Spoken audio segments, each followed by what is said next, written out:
Well, hey AP, hope you're doing well when you get this. So I'm going to try my best to do chapter 3 with you. I actually did this last couple of days ago, but somehow my software crashed and I lost it. It's a very humbling process, but I'm going to do my best. Again, not completely back up to speed, but nonetheless, here we go. Okay, so I'm just going to start at the beginning for you. I hope this video helps. I'm not going to try to make it it's not going to be any sort of cool graphics or anything, but I do try to hope to give you some helpful information, okay? So here's 3.1, and so 3.1 is dealing with, we're always dealing with like basically molecules of life, right? Properties of monomers and polymers, and we were discussing how, Legos, right? The analogy that we did, Legos, as far as like Legos, when you're building a complete set, you have individual bricks. And so each of the four macromolecules have individual bricks, okay? So those are called monomers. And then the polymers that we build are either carbohydrates, lipids, nucleic acids, or proteins, okay? So we already went through this in class, but for those who are absent or just want to read courser, here's a Sundown's Monkey video that we watched. Everything that you see is carbon-based. All the living things is carbon-based. The moss and the trees and the animals. And so you can see here's the four macromolecules of life: carbohydrates, lipids, proteins, and nucleic acids. If you're filling out your notes while you watch this video, feel free, of course, to pause or anything. I might go too fast for you to fill it out, but just, of course, pause button. But carbohydrates, lipids, proteins, nucleic acids, those are the four that we're going to kind of dive into. And diversity of life is possible because of organic molecules and how diverse they can be. Organic is usually, in the grocery store, I know you think organic means like no pesticides, and of course it's great to buy, they're so expensive, but when organic, we're usually talking about carbon and hydrogen, and usually they're very large, okay? So we're usually talking about carbon and hydrogen. And so carbon's a very special atom. It's small, 6 electrons, 6 protons, 4 electrons in the outer shell, which means it can bind well with our famous molecules that are needed for life. And so it's very important that is there. You can see bonds are stable, and they can look a lot of different ways, okay? And so you can see that they can look like this. There's the ring structure. Presence of rings. Double bonds can be in different positions. Here's some different molecules. Methane's a gas. It's just 4 hydrogens there. And all of this is called backbones, but in biology, you can also have something called functional groups. And so functional groups are specific atoms that are bonded to the carbon skeleton with characteristics, structures, and functions.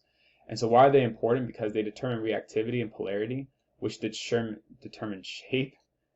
And so I don't have a writing pad like the cool people do on YouTube, so I'm writing with a mouse, but shape. And shape, of course, leads to, I'm just going to write function. Okay, form leads to function, a huge theme this year in biology, okay? And so,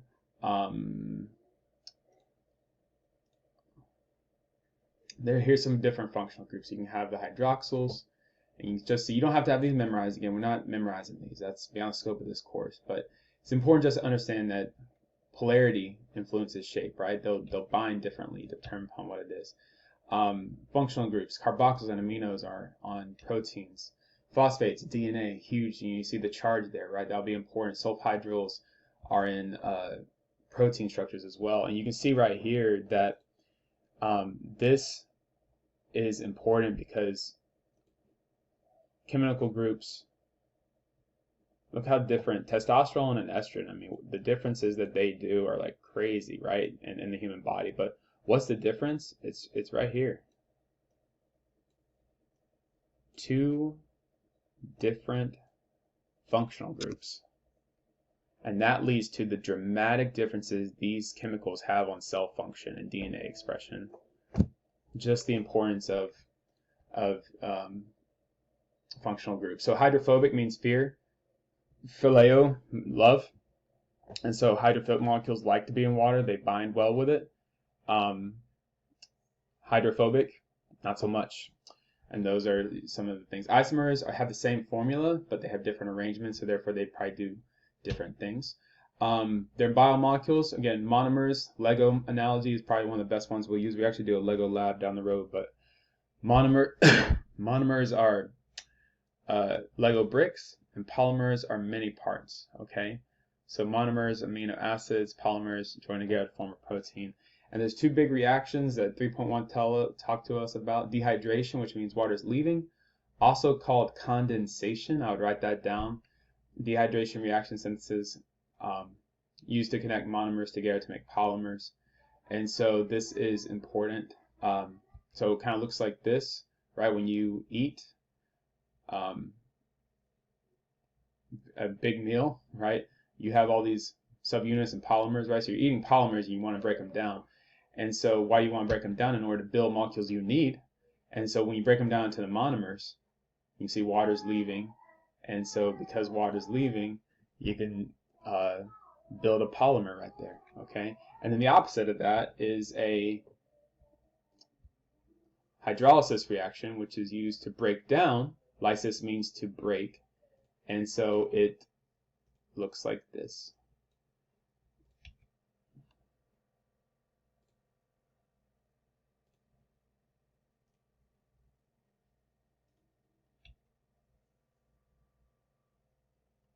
And so there is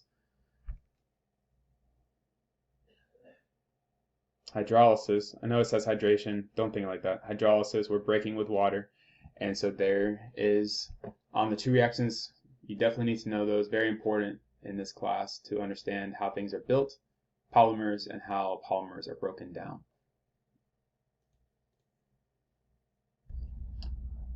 All right, so this is 3.2. And so data tells a story.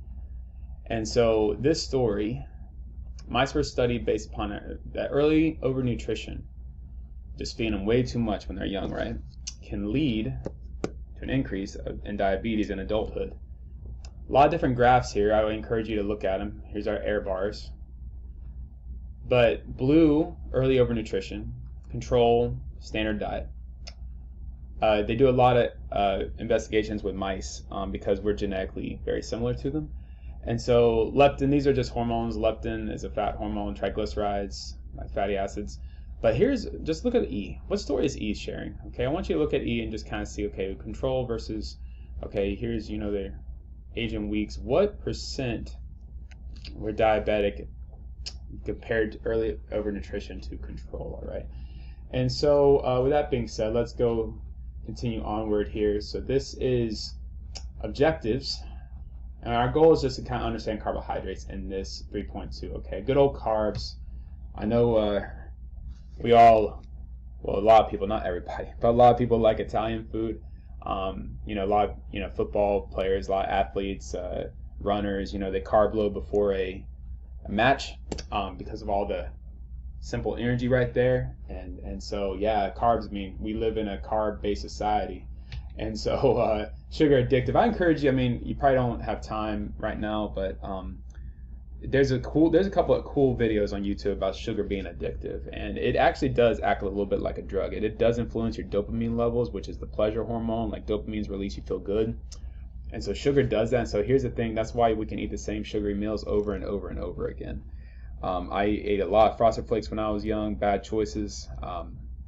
Can't go back and change them, but you can eat the same sugary cereal every morning and love it because dopamine's being released. However, if you ate broccoli every morning, it might, taste good for a little bit, or broccoli every evening for dinner, but eventually you would get tired of it because the dopamine does not continue to release as it does with sugar. So it's just kind of interesting. But here's some of the functions of sugars, okay? So source of stored energy, helps to transport stored energy. Lots of energy, themes here, right? And so energy, structural components like cellulose, signaling, that's a big molecule, big word this year. Signaling molecules can help trigger specific responses. And there's different types. Mono means one, di means two, poly, of course, means multiple or many. And so that is kind of where that's at. So one of the cool things about carbohydrates is it determines our blood groups. You have type A blood, type B, type O. It's all based upon what type of sugars you have on the outside of your cells. So your cells actually know you from not you, and that's kind of based upon signaling carbohydrates on the outside. So you can see the B antigen has a sugar called galactose, and then the A antigen has this sugar, and then you can see all the other sugars are the same, but O antigen, oh man, doesn't have that, right? So that's why O can be given to anybody, O negative, because it doesn't have these, it has a basic backbone, and so it won't trigger an immune response when given to someone. And so here is, let me take the writing down. So carbs can be formed by something called glycosidic linkages. Water's leaving, so what type of reaction is that? Dehydration or hydrolysis. And so that's how they're built. So monos, again, are just simple one sugar, 3 to 7 carbon. Hexoses are 6. This is like your glucose, which you measure in blood fasting tests. Fructose, which is found in fruit. Galactose. Pentoses are found in nucleotides, DNA and RNA, ribose and deoxyribose. Those are super important, right? And so here's what they look like. Again, knowing what something looks like, not super important in this class. Knowing functions and importance and the big themes, obviously very, very, very important. Disaccharides are joined together by dehydration or condensation reaction, so that's the reaction there, right? We're removing water, dehydration. So lactose is in milk, sucrose is table sugar, if you ever add sucrose to anything. Maltose is 2 glucose monomers put together. And so you can see right here, glucose plus glucose, you remove water, and there you got maltose. But you can go the opposite way. And so you have maltose, you can break it down with water. Of course, there's enzymes here helping all this out, proteins. And you got 2 glucose there. So again, you can go either way with a different type of reactions. Poly means many. Starches, a lot of us like potatoes and rice and stuff. Polymers of glucose. Glycogen is excess sugar kind of stored in our body. Main energy storage molecule in mammals. Okay, so when we eat too much sugar, our body doesn't really want anything to go to waste. And so it stores it as glycogen. What does this stuff look like? Just to show you, it's just glucose over and over again. So here's starch, which is kind of amylopectin branched. See how but it's just glucose, glucose, glucose, and then glycogen, glucose all over the place. Okay, just different types of sugars and used differently. I would say this is important to know. Chitin versus peptidoglycan versus cellulose. Okay, chitin's in fungi. Peptidoglycan is found in bacteria. Okay, so these are cell walls, but they're not composed of the same stuff. Okay, different polysaccharides here. Cellulose is in plants. Okay, and so different sugars help different kingdoms, even domains in some ways, are composed of different things. And so again, just kind of to help you understand, here's a picture of that, and then here's another picture. There's cellulose, and then cellulose unbranched, but starch and glycogen are branched. So again, glucose all over the place, but it matters if it's branched or not. It matters the shape, right? Shape leads to function. So amylose is a type of sugar, unbranched, somewhat. Then here's glycogen, and here's cellulose, and just the ability of understanding, like, this is just monosaccharides, building blocks, right? Legos being put together in different ways to create different forms and functions. So here's 3.3 lipids. My favorite color is butter. This lady's name is Paula Deen. And if you don't watch Food Network or know about the food industry, Paula Deen used to be a very, very popular chef. She made some controversial remarks, took a step away, but she has a restaurant in Savannah. But I just never forget, like, going to it's kind of like a buffet, fancy buffet bar. You can order that stuff, and it's just, everything is just yellow because butter is in everything. Southern cooking, like vegetables are like, oh yeah, I ate carrots and green beans, that's healthy, right? I mean, not when it's like soaking in butter. So I mean, favorite color is butter, but butter of course is a lipid. And so lipids, why are they important to life and being able to distinguish it? Lipids are crazy important. The first thing that you should know, they have tons of energy in them because they're hydrocarbons. They're insoluble in water, which means they're hydrophobic, nonpolar. And what are they held together by when they're close? Van der Waals interactions. And so lipids vary in structure. They're large, nonpolar molecules. Some of their functions, super important to always know functions of the biomolecules. Long-term energy storage, structural components, cell communication and regulation, and protection, okay? We won't dive into all these, but yeah, energy storage. You know, our body does convert excess energy into fat as well. Structural components, your brain, your cells, you have to eat fat to live. Cell communication regulation, some lipids are signaling molecules, some help us regulate, and then of course protection, different varieties, which we'll kind of dive into now. That's one of the reasons why this happens, right? Oil and water don't mix, polarity. And so here's the different types. Fats, oils, phospholipids are crazy important, steroids, waxes, protection, you know, beeswax, prevent water loss, etc., so on and so forth. And so triglycerides, also called fats and oils, long-term energy storage and insulation. Where's all that energy found? Carbon to carbon, carbon-hydrogen bonds, hydrocarbons. Fat and enamel insulation, they play roles in cell membranes. And what do they look like? They consist of one glycerol, this type of alcohol, and then 3 fatty acids. There's that word again, right? Gotta know these reactions, dehydration versus hydrolysis. And so you can see right here, there's a glycerol molecule, 3 fatty acids, and we're hydrolysis, and there you go. It's kind of what it looks like. But notice something. Notice, again, you don't have to have this memorized, but notice all the carbon and hydrogens everywhere. That's where the energy comes from, okay? That's where all the ability to use these as fuel comes from, okay? And so, again, what it looks like, look at all those carbons and hydrogens. So much energy there. An important thing, especially for life, you know, I do want this class to help you live well, live wisely, is the ability to understand that fats come in different styles, unsaturated versus saturated, different forms. And so unsaturated, usually, again, vegetable oil and all that's not healthy, but we're talking about like olive oil, avocado oil, you know, some of those healthier oils, they have double bonds in them.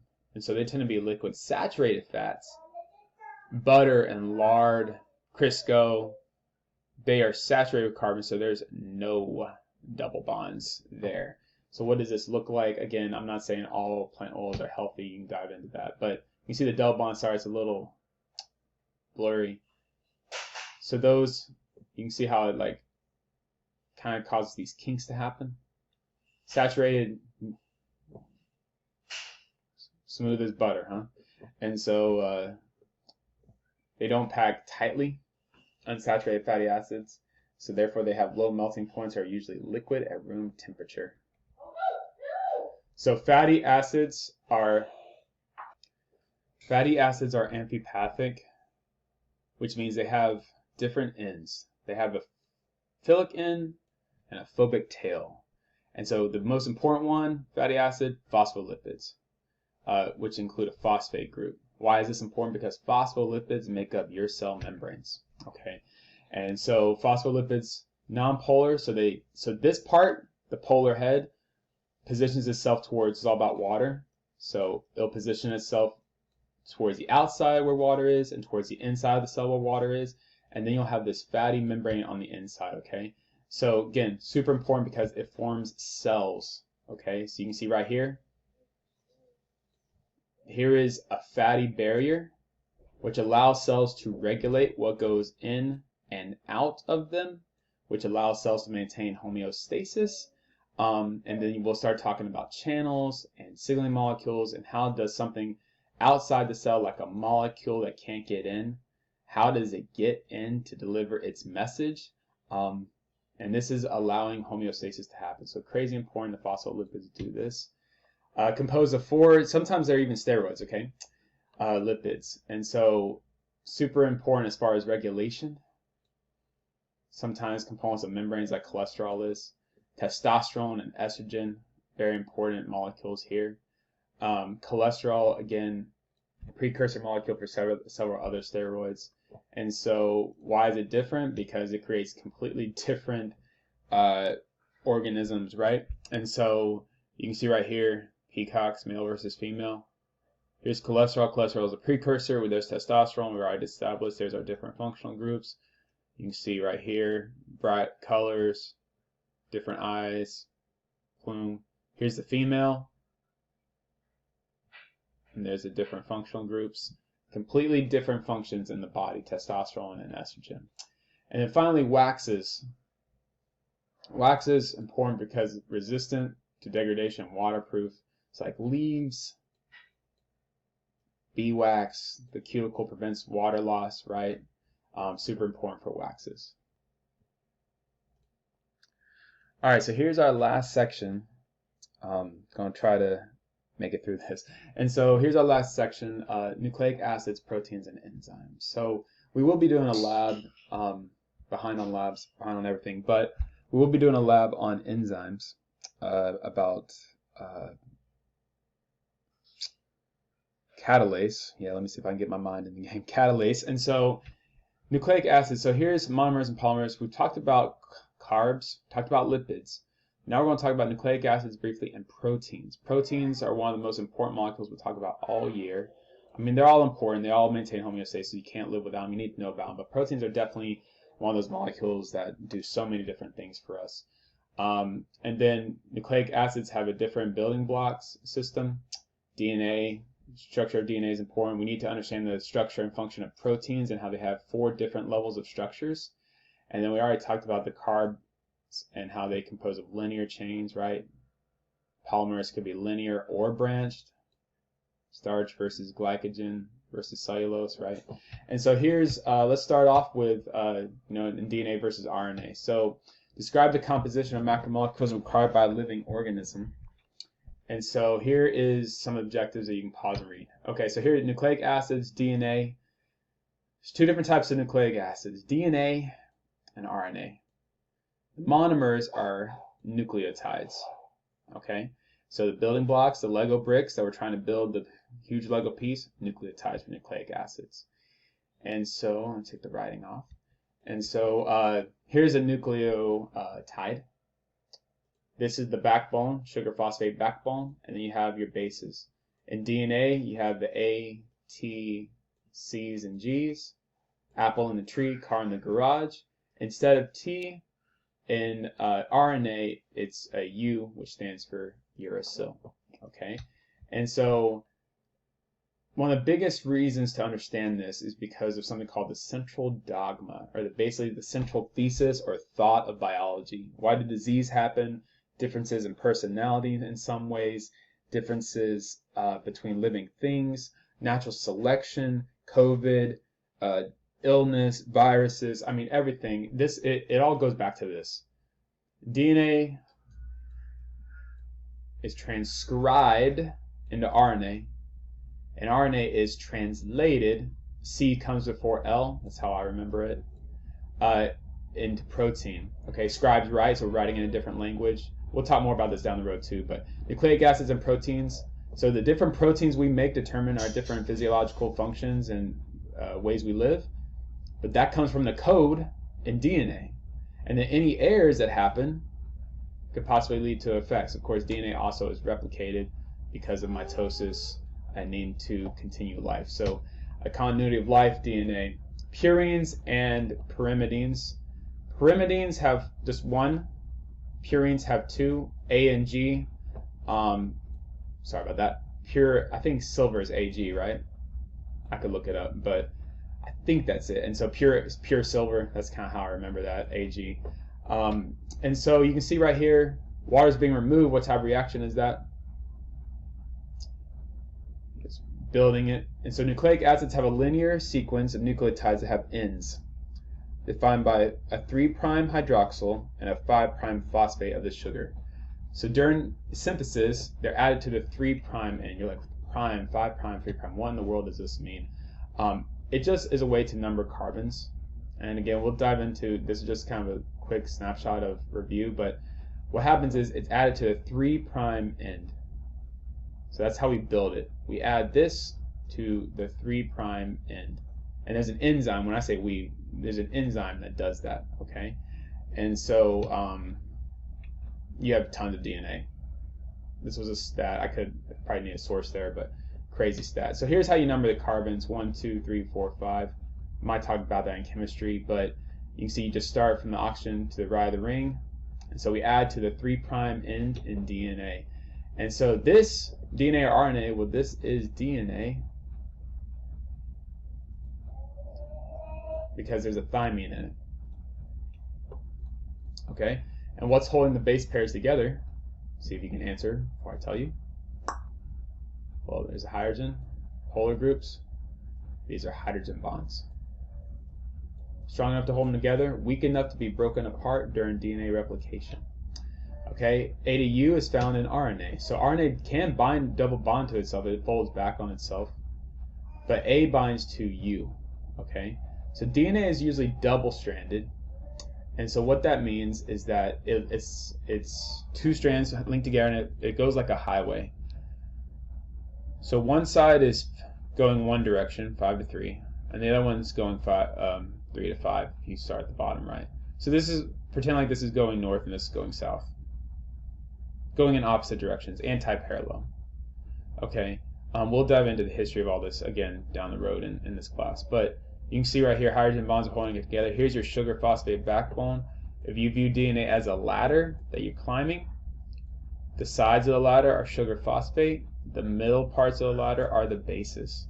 Okay, the C's and G's, A's and T's. Okay, and then all those bases, you have 3.2 billion of them, give or take. All those bases determine the blueprint of you, the book of you, and God knows every single letter, which is a pretty cool thing about. Again, there's a central dogma for you. So DNA replication involves usually the entire DNA molecule. So genome, genes, gene expression, which is how a code turns into flesh and blood, right? Like, how does a code cause humans to have so many different shades of skin color? That's gene expression. Genes, you have 20,000 of them, give or take, that encode for specific proteins. And then genome is your entire DNA sequence, okay? And so here is, DNA is also how closely terms are related evolutionarily. So if something is very close, we just talked about mice, right? Mice are used to research because we're very close genetically. And all humans are 99.9+% the same. And so, for example, the Asian African elephants were believed to be the only two living species. However, DNA differences between Africa's forest and savanna elephants, they're two separate species. So we're all the time noticing these significant differences in DNA. DNA base pairing reveals shared evolution. Okay, so as creationists, as a school who believes in God and what the Bible says about creation, we have, why would chimpanzees and us share so much DNA in common? Well, because we do so much similar things. That's one very brief, simple response. Here's some understanding is because standpoint of design, right? We come from a common designer, and proteins are the backbone. Our cells have to do similar stuff. We have to have similar machinery to eat and break down things. Even so, we're 40% the same with bananas or something like that, with fruit flies. So there's this common core set of genes that are necessary to maintain life. Being able to maintain homeostasis. So one special nucleotide is ATP. ATP is chemical energy, the energy currency of a cell. When a cell wants to do something, it has to spend money, like we do usually, and the energy that it spends is ATP. Okay, and so this might be one of my favorite pictures so far. Chipmunk right there. Chip and Dale did not look like that in the Rescue Rangers. But adenosine triphosphate, where is the energy stored? It's right here inside these bonds. Water comes in, breaks it down. We break the bond, releasing energy, and that energy is used. Sorry, I can't draw an arrow. That energy is used to do work.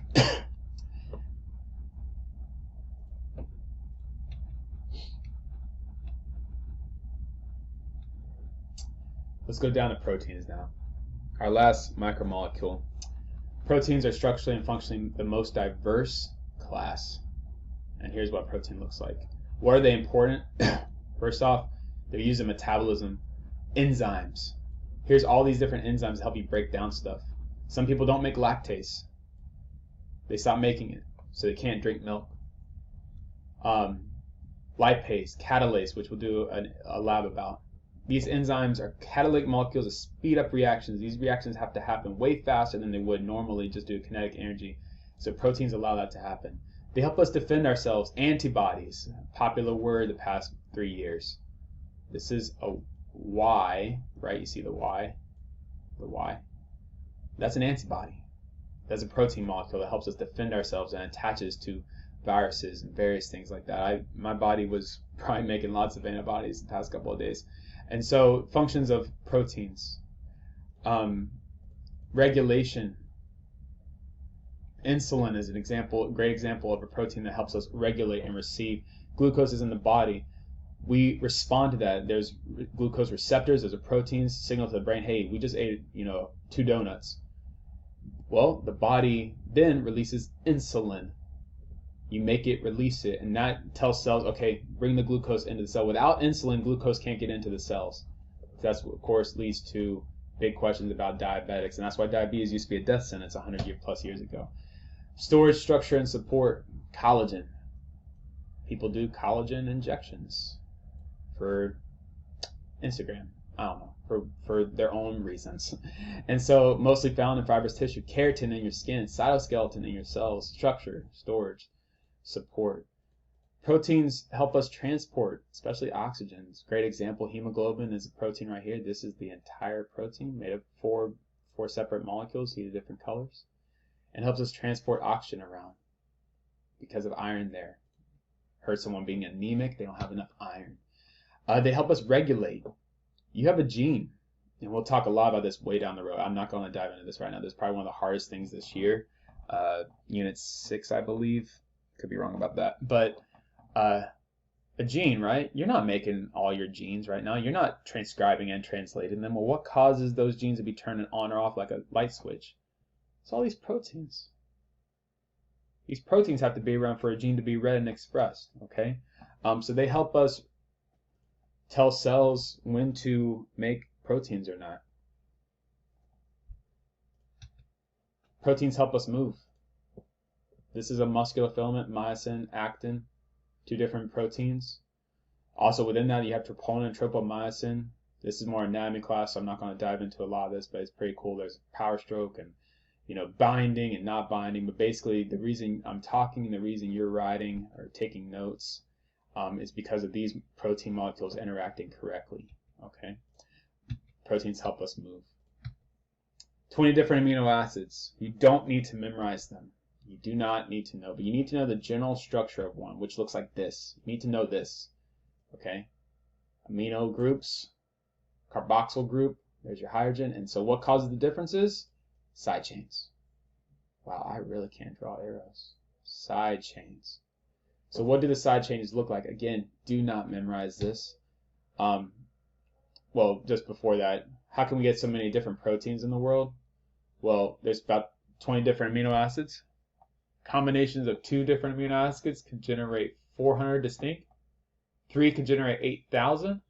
Even a small polypeptide, small is a key word there, of 100 has 20 to the 100 possible sequences of different amino acids. Since form leads to function, how something is made determines what it does, you can see that life is diverse because of diverse molecules.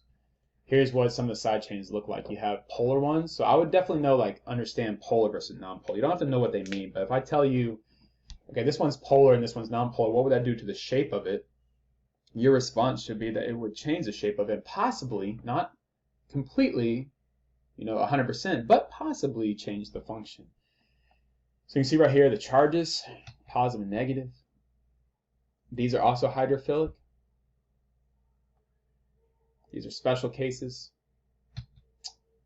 Hydrophobic, so there are hydrophobic ones. I'm pretty sure valine substitution is the reason for sickle cell. I'll have to fact check me on that, but so polypeptides are large. Your smallest one is insulin 51 amino acids. Your largest one, titin, which allows your muscles to exhibit elasticity, is 34,350 amino acids.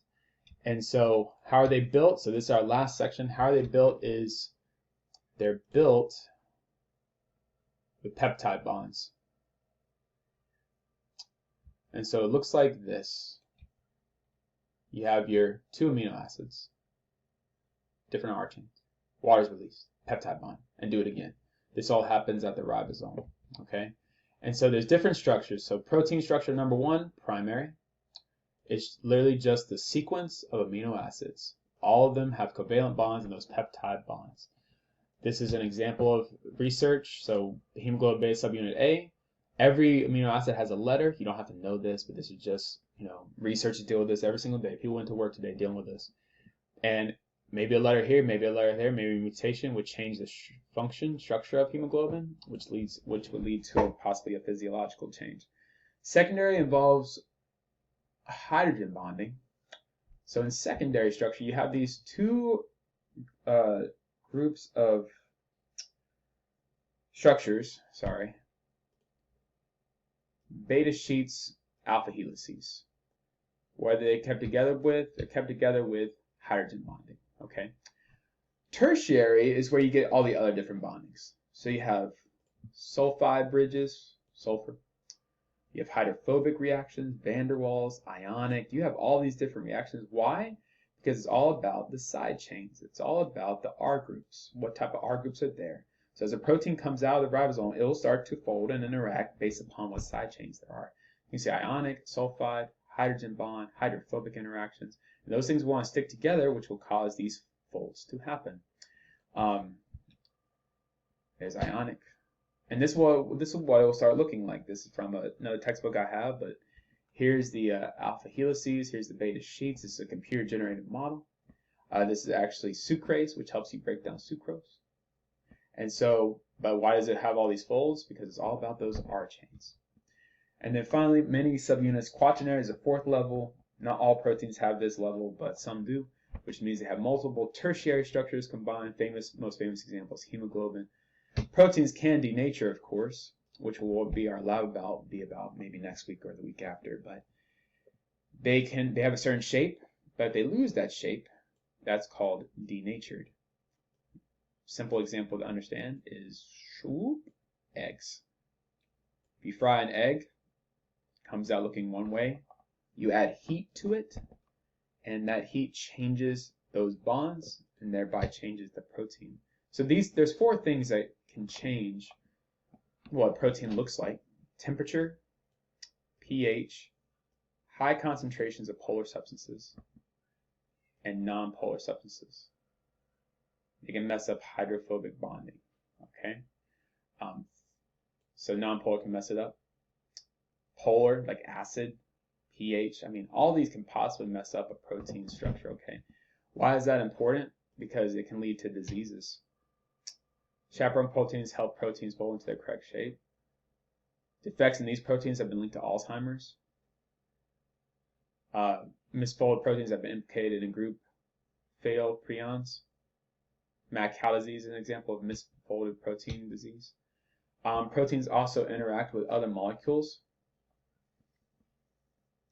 This can possibly change the structure and shape of the protein. And this is like enzymes. So you can see right here, bound it. Now it's like, okay, now it's changed. The shape has changed. Sometimes if the amino acid has been modified, and this is sometimes how we activate or deactivate proteins. Shape change leads to function change. So you can review and apply that if you so desire. And let me just give you a few hints with this one. 2 common secondary structures in proteins. Secondary, again, 4 levels, right? Oh my goodness. That's not 1, 2, 3, 4. Sorry, I'm taking up a lot of your time. But secondary is the second one. So this is covalent bonds, amino acid sequence. Secondary is hydrogen bonding, alpha helices and beta sheets. Third is where all the other different types of bonding come occur. And then 4th is just a lot of tertiaries put together. They're stabilized with hydrogen bonding, alpha helices and beta sheets. Ironing hair. Well, what are you adding when you're ironing hair? Heat. So why do you think heat changes what hair looks like? Remember, keratins are protein. Okay. And then sometimes a perm, right? Perms used to be super popular. I guess people still get them, but not as much as they used to be. But chemically treated to make it straight. or to make it curly. Perms curl hair, but why do you think the chemicals work? Okay. Video turned out a little bit longer than I was expecting, but if you watched this far, thank you for your time, for your hard work. I know this is all a little less than ideal, but thank you again for persevering. I hope God smiles upon you and gives you peace.